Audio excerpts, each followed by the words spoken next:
I was always good at math throughout my school or even Yeah. the college times, right? I'm from engineering background. So Yes. I thought my quant was great. But when I started with quant, it felt like I'm back to class ninth or class eighth, and I'm not able to solve like time distance questions, right? Yeah. And it would take me like a few minutes to solve those, where I have like more than a few minutes actually, Yeah. and I actually have few seconds to solve it, right, in the exam day. So I saw the gap. I would say one thing that helped me apart Mhm. from the normal coursework and practice, right? And that was while I was the initial phase of starting the reading part, the RC or verbal part. I realized whenever I had my phone, even it would not be in front of me on the bed itself, let's Yeah. say, and there would be just one ping, I would get distracted, right? So, and this was around, I observed this for a couple of days. That's when I realized this is a focus issue. I would always try that I'd wake up early, give a couple of hours prior going to the office, and that's when my solid chunk of study would happen. And then post that, of course, right after office, if I find some time, if I get done earlier, now the Mhm. earlier would also be around my dinner time, right? A big congratulations on this brilliant score. It's a very good score for any of the schools. And how long has it been since you actually got the score? Actually, I got it around October, end of Okay. October. Okay. Okay. Yeah. So it's been fairly a bit of time, but yeah. Okay. Yeah, Okay. it's been some time, but actually I was going through the application process, so Okay. I couldn't find, like, while managing my job, I couldn't Uh-huh. find a lot of time for this. Okay. But Okay. like all of my weekends were packed with the application and everything of Of that course, I sort. So completely now, understand. Yeah. so now it's much better. Uh, Uh, I have some breather now, so I thought of connecting with you guys. okay. Okay. Okay. Understand. And but for just for instance, do you still remember how it felt actually when you finally got the score and finally you finally realized that now I'm finally done with at least this part of my journey? Yeah, definitely. I definitely know. I know that feeling. Uh, it was numbing for some time, but then again, this is not, this is more of all of the mocks that I did earlier. I was Mhm. landing in somewhat a similar range. Okay. So I had a range in my mind. Uh, of course, this was a score I was very satisfied with, and I was like, phew, no, I'm done for some time. But yeah, and yeah, it Excellent. was it was great. Yeah. Could you just tell us, because I'm also talking to you for the first time. Jan just told me about you, so Mhm. I'm talking the first time. And can you just tell Yeah. me about, and for the viewers also, that a little bit about yourself and how you came to know about this top 1% and what led you to start this GMAT journey and how you want to do an MBA, just in general. Right. So I think I'll just start with a brief introduction for myself. Yeah, sure. So I'm Nikhil Perule. I work with ZS Associates, and I'm based out of Gurgaon office right now. And you know, while I do get an opportunity to solve very interesting consulting problems in ZS, right? I just wanted to take it a notch higher and get my shot at some of the higher, some of the top tier consulting Yeah. firms, right? And of course, there is a primary criteria of getting a tier one MBA for that, Hmm. right? So that was my primary reason of trying for GMAT, at least to pursue. Like, of course, I was very satisfied with my work at ZS. It was more like I would stay throughout my life at ZS, right? That's how much I like the organization as a whole. Okay. But then it was like, okay, this if we can take a shot, why not? Of Right? course. And of course, one of like a couple of motivating factors were this and my flatmates also preparing for GMAT, right? Okay. And they started almost in the similar time, a couple of months before my start date of the top 1% course.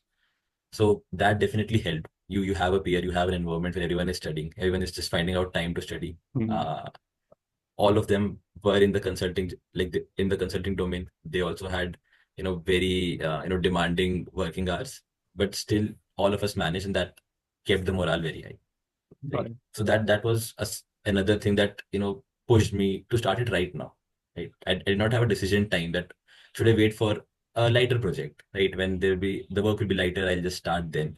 It was Hmm. just like, okay, since it's the perfect time to start, I should go right now, irrespective, right? Also, I reached out to one of my undergrad alums who's also part of GS, and she gave me a very nice perspective, right? Because of course the work is very taxing. Yeah. So it was like, just treat this like another project that you're working on in parallel, right? You have a deadline in mind, just keep a deadline, and make sure you meet it. That actually pushed me to uh, you know take that risk of work management or time management. Got it. And yeah, I got to know about top 1% from my flatmate itself. So he tried GMAT earlier with few other courses. Then he got to know about top. He was very satisfied with the way things were taught here, Mhm. the way things were planned, right? And I was looking for something where I would not want to plan things, Of course. right? I don't want to look for resources. If let's say there's LSAT passage, people suggest that you should do LSAT passage to ease yourself at the GMAT passage.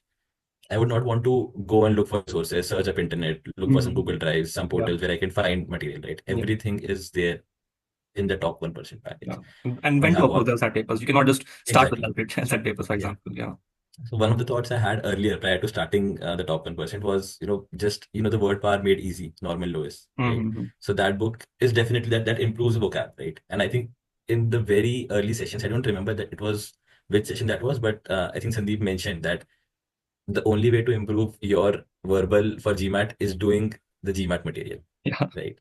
That's Of true. course, everything else will help, but this is a targeted approach that we want. The strategy Mhm. that he pitched in, that's something that caught me.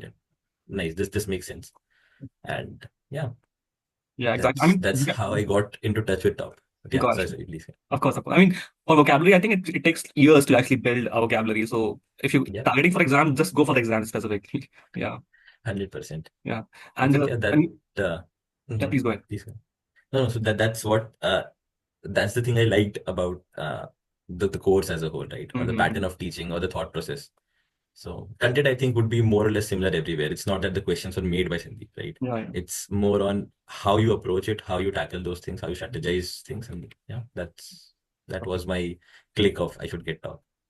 And when you started to your prep, what was this specific weaker areas of yours, and how are you struggling with it, and how the top course specifically helped you in that domain?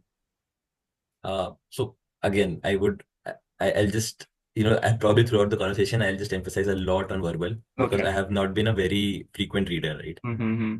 Now that's not something to boast of, and I'm not very proud of that. But I don't have a habit of reading. Now that Okay. focus was the problem, right? Mm-hmm. With a lot of other distractions, like digesting the whole verbal passages, that was a big challenge for me in the initial stages, Got it. right? And practicing that, and I think the way Sandeep approached it was, it's not something, it's more of a maths problem, right? And it's not an open-ended thing or a qualitative thing. Yeah. You have to make it quantitative and just solve it, right? We've been hearing since the school time that maths is scoring because you know how to solve it. Mm-hmm. English is not because it's open-ended, Yeah. right? So that was a myth buster here, Yeah. to be honest. That's nice to hear. Yeah. I mean, yeah, if you it's a very analytical approach. And the thing is, good thing about it is that any domain that you come from, you can just implement that particular analytical approach, and you can get that level of accuracy that's required. Yeah. Yes. And when you were usually working towards your prep, how much number of hours you were giving? I mean, I understand that with the number, with the work and everything that you're mentioning, and it must be a bit difficult to manage everything. And was it a bit consistent, or you were facing a bit of hiccups, or life was taking over, or work timings was a bit messed up thing? So yeah, a bit Yeah, of I think from story. the timing perspective or the number of hours I gave in, there were Mhm. no fixed number of hours, to be very honest, right? There are tougher days at work. Mhm. Then you don't have the mental capacity to come back and because this is something you want to learn and develop yourself in, right? So I would always try that I'll wake up early, give a couple of hours prior going to the office, and that's when my solid chunk of study would happen. And then post that, of course, right after office, if I find some time, if I get done earlier. Now the Mhm. earlier would also be around my dinner time, right? It would not be 5 p.m. I would Yeah. start my day mostly at 10, or now to approach office, it would be like 9, 9:30. I have to give my time to the office thing, right? Yeah. And I'll be free again at around 9, 9:30, or I'll reach back home by 10. Suppose that I don't have the energy to grasp newer things, right? So probably that would be my practicing time. That was to the initial phases, but towards the end, I would utilize that fatigue time to do more RC, Okay. right? Just to challenge myself that, this is the lowest level of energy I could have in the day. Mhm. Now let's solve a 45 minutes or 50 minutes of RC. Yeah. Try to do the easier passages now, and then probably move to LSAT passages as well, right? And that is just to kind of condition myself to, even if I'm not on my best energy on my test day or whatever reason, I cannot control that, right? I Yeah. should still be, habitual of solving the verbal passages, even with the lowest of energy and lowest of focus. Yeah. Got it. And when you were practicing those RC, on a rough bar, how many passages you must have solved? I mean, I'm pretty sure you must have completed 700 to 800 PDF. And then you must Yeah. also started LSAT. Did you start LSAT papers also? Yes, I did start LSAT papers. I could not finish them, Mm-hmm. but because a lot of the sectional tests or the tests that we have on the portal or Yeah. the top portal, Yeah. they have a lot of LSAT passages, Yeah. right? Exactly. Yeah. So I don't have a count of that, but Mm-hmm. definitely I completed everything that was the part of GMAT study material, and then did venture out into the LSAT thing as well. Got it. And in general perspective, I mean, how much rough amount of time that you would say that it would take any student if he's starting from a scratch, for example? I mean, how much time did it take you? I mean, we can only count the part where you started being consistent. Right. I think I took the complete course. I tried to be consistent from day one. Okay. You were part of live Again, batch or the self-paced batch? no, self-paced batch. Okay. I took the 6 month access to the course material. Mm-hmm. And during the 6 months, I would say initial couple of months. So the day one when I started doing quant, right, I thought I was great at quant. I was always good at math throughout my school or even Yeah. the college times, right? Mhm. I'm from engineering background. So Yes. I thought my quant was great. I do analytics, so DI would be easy, right? I do analytics based consulting. So that's fine. DI should also be easy. Yeah. Only thing I have to tackle is verbal. But when I started with quant, it felt like I'm back to class ninth or class eighth, and I'm not able to solve like time distance questions, right? Yeah. And it would take me like a few minutes to solve those, where I have like more than a few minutes actually, Yeah. and I actually have few seconds to solve it, right, in the exam day. So I saw the gap. I of course did have the concepts in mind, so that was a shocker for me in the initial stages. I did give some time to build up that basic because I wanted it like prior to getting to the pace part, I wanted to get into basics right, Mhm. get my accuracy right, the approach to solving questions correct, and then get to the pace part, right? So I did not speed up the initial phase. My course ended exactly, I think, one day after my GMAT, right? So that's how I planned it. Okay, Okay. I'll utilize this to the maximum. I don't want to rush it. I don't want to go for R1 with a weaker score, right? Yes. I'd probably go to R2, but with a better score. Exactly. So that was the thing I had in my mind. Uh, since I took the complete 6 month, again, that's something that would be different for everyone, or Yeah. probably the viewers will be watching this. Hmm. But I think if it's a full-time effort, if I would have done a full-time effort, like without my working hours, probably a couple of months would be fine. Got it. Right? But then again, depends on the strengths and weaknesses of like Yeah. each to their own, right? Yes. So yeah. I guess it's also depends upon sometimes you're not able to get that flow, and sometimes the thing just clicks and then things starts going a little bit more fast compared to what it was previously. So it totally depends on that too. Yeah, I guess. I think And one then, thing that also yeah. I planned throughout this journey was so usually in like 3 to 4 months, I would have a 1 week, a complete straight 1 week off, a Okay. vacation, probably go back to my hometown or a new place, right? Now I utilize that time for GMAT prep. So that was more of a study sprint I had. So I had two study sprints to be very precise, like through this 6 month. Got it. And it was like I have now taking those 5 days off. It's more of a straight 10 day. I don't have anything else to do, Got it. and I just have to do GMAT throughout and just, of course, unwind myself as well, right? So that helped me throughout the journey. And yeah.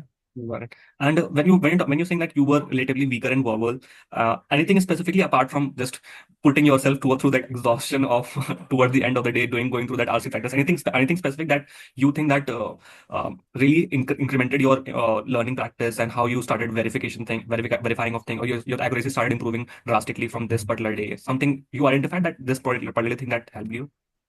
I would say one thing that helped me apart Mhm. from the normal coursework and practice, right? And that was while I was the initial phase of starting the reading part, the RC or verbal part.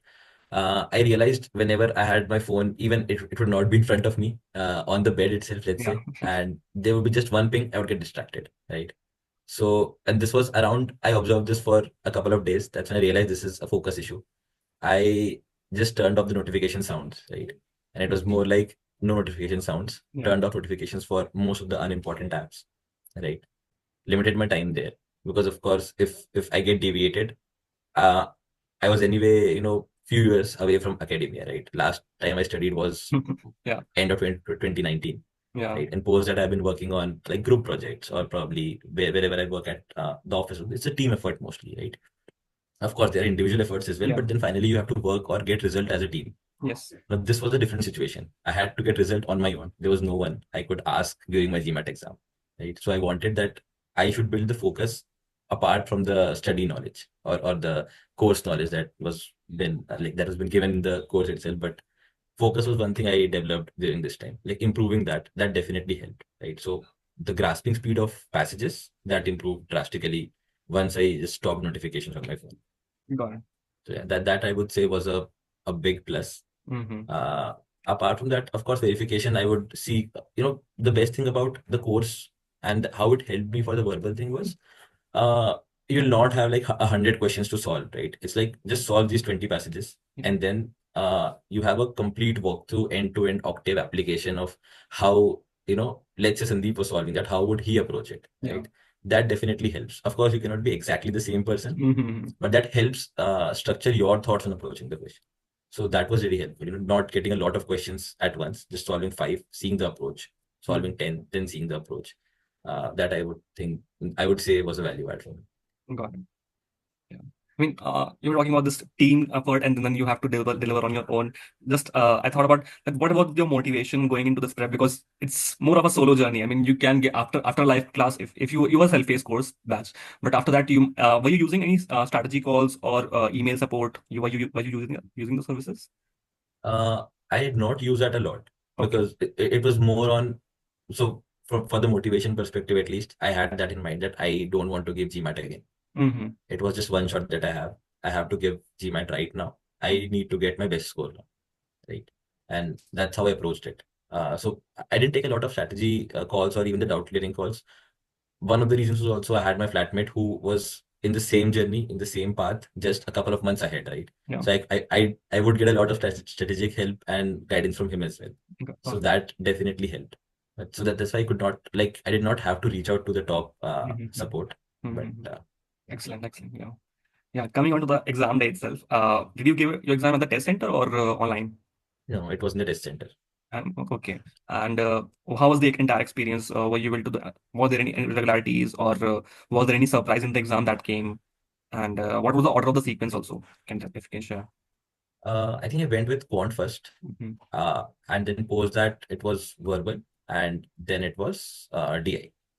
Okay. Right? And irregularity, I think I had been practicing mocks. I was ready for what was going to happen that day. Mm-hmm. And even, reaching the place a few minutes before, you just ease yourself at the environment. That was really helpful.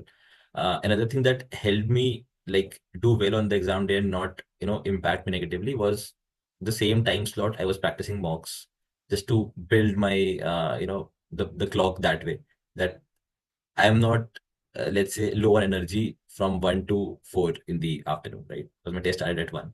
Uh, Even if that's not possible on a regular basis, right? But what I'll try is even in my office, from that 1 to 4, I'll have the maximum, focus time. I'll not go out on breaks. I'll not, go for coffee breaks. Try to avoid coffee breaks at that time. I'll have I just change my schedule a bit. I had lunch earlier so that, you know, mostly you feel you have that afternoon slump, right? You have your lunch and then you feel a bit lethargic, you have less energy, and then after half hour or an hour or so, then you are back on track. So try to avoid that, try to build that habit for let's say a couple of weeks prior to the exam. That helped me a lot. So over and all, it was not any surprise in terms of content also, surprise Definitely. questions, nothing like that. It was all familiar to you Mhm. in terms of all Yep. everything that you have practiced. Definitely. I would say it should not be surprised at all, right? Because if that's a course you're relying on for your study, I did not, well, again, this is not an advice I would give to anyone, probably depends on how they want to approach it, but I Yeah. did not have to touch any other material, study material beyond the top Mm-hmm. uh, coursework that I had, right? I did Got it. not go for the OG that people usually, I've had conversations with a lot of people, right? People don't take coaching as such. They usually just take OG and solve everything from that, Got right? it. And but I thought I would need some support from because again I did not have time to explore things, right, and fail and then learn. I just wanted a structured way, a planned way, and just a path I could walk on directly, right, depending on how much time I have. That's why I took the self-paced course as well. Mhm. Now that's a pro because you have every course, everything that would be a part of the curriculum, Yeah. everything that's there in the coursework. Ideally there should not be surprises, right? Yeah. The tests are way beyond what's there in GMAT. You have tougher questions that probably might not be part of GMAT. You have Yeah. LSAT passages. I At least I would say 1.5 times, if not more, tougher than the GMAT passages, Okay. Yeah. right?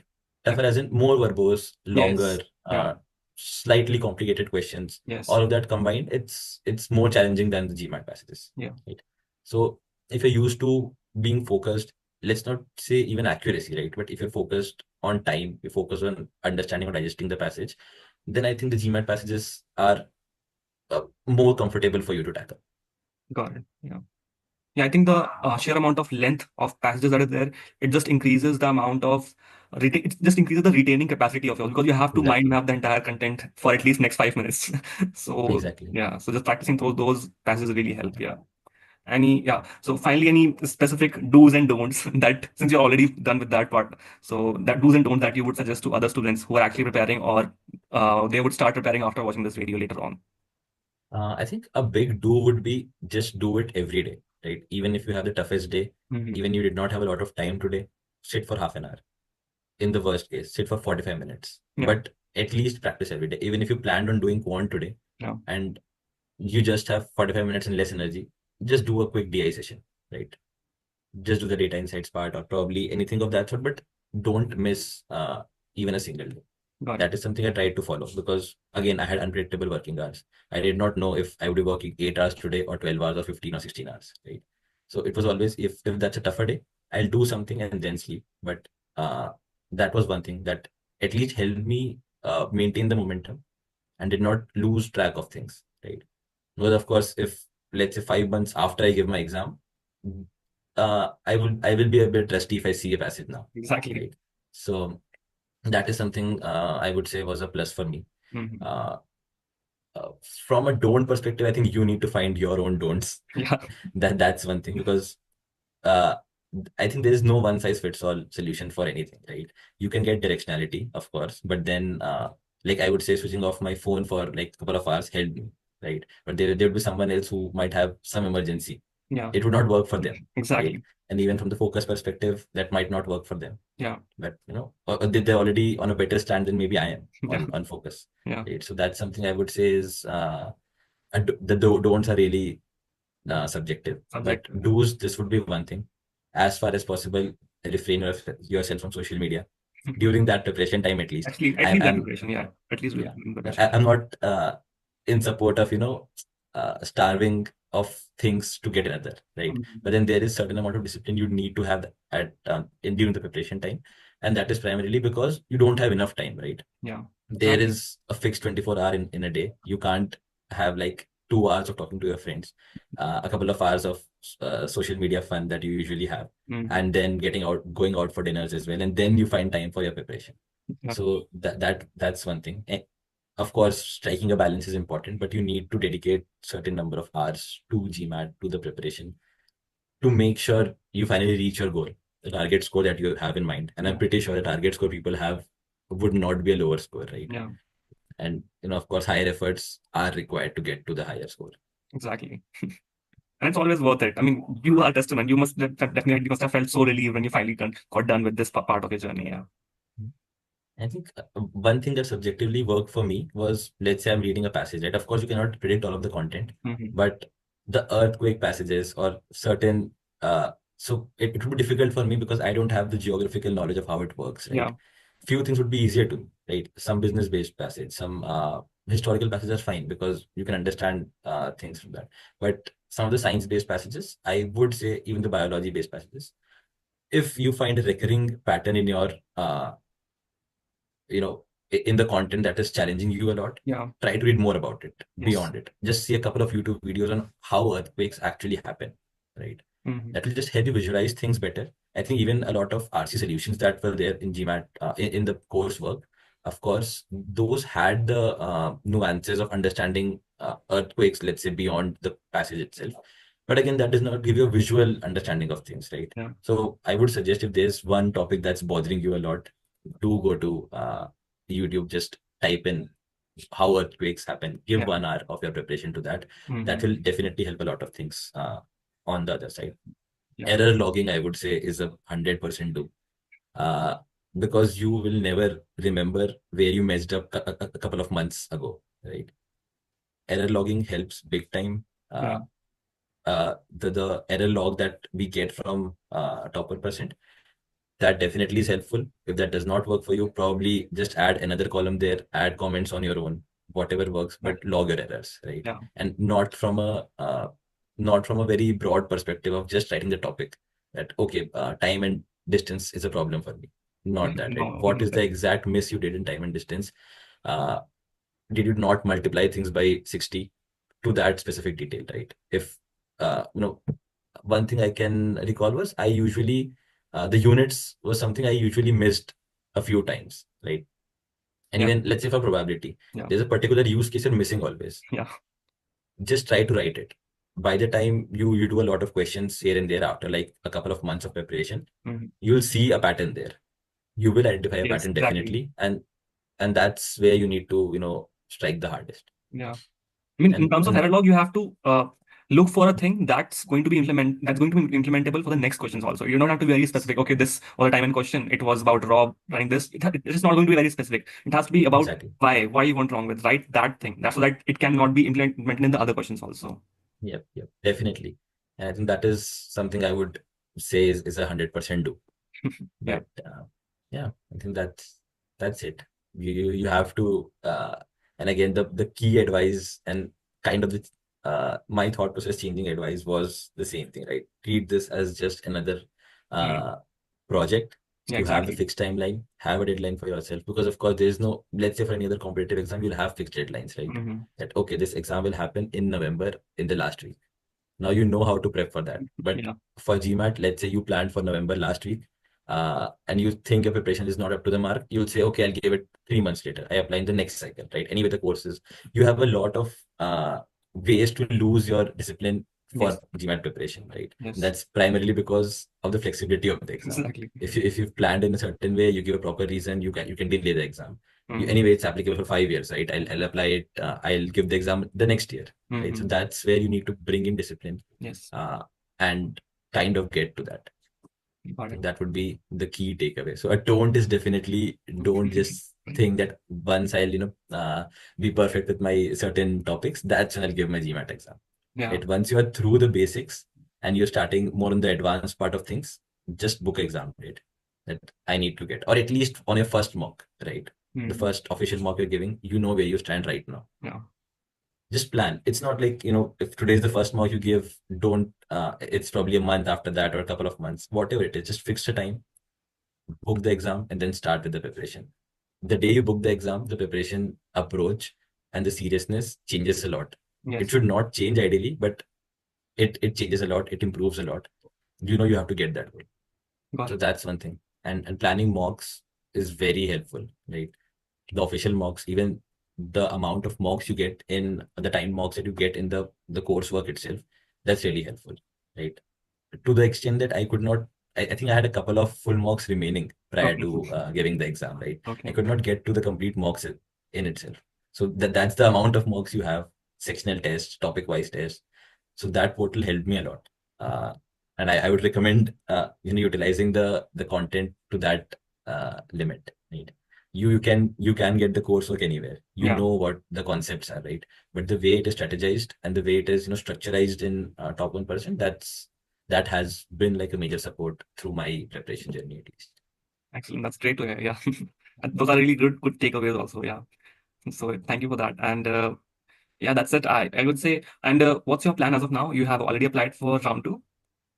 Yes, I've applied to a couple of schools, Hmm. and I'm waiting to hear back from them. Okay. Okay. Excellent. So mostly it is this year I'll go to an MBA college. Excellent. Yeah, that's what we'll let's see. We'll definitely hear the good news soon, and we'll stay in touch and let me know of any of the updates that we get. Good news is okay. Definitely. Yeah. Thank you, Nikhil. Thank you for your time. This has Thank been you so great to much. connect with you and talk to you. Yeah, Thank you so thank much. you so much. I think I'll be more than happy to help if I'm required to help at any point, right? That's excellent. That's Be it, excellent. Yeah, yeah, yeah. We really love that when any students really want to give back and we have that culture. I mean, I'm the testament of that particular thing. So we really appreciate that environment. Yeah. yeah. Thank you. Thank you so much, Nikhil. Thank you All for your right. time. Thank you so Okay. Bye much. bye. Yep, Have a have good a day. great day. Bye Bye bye. bye.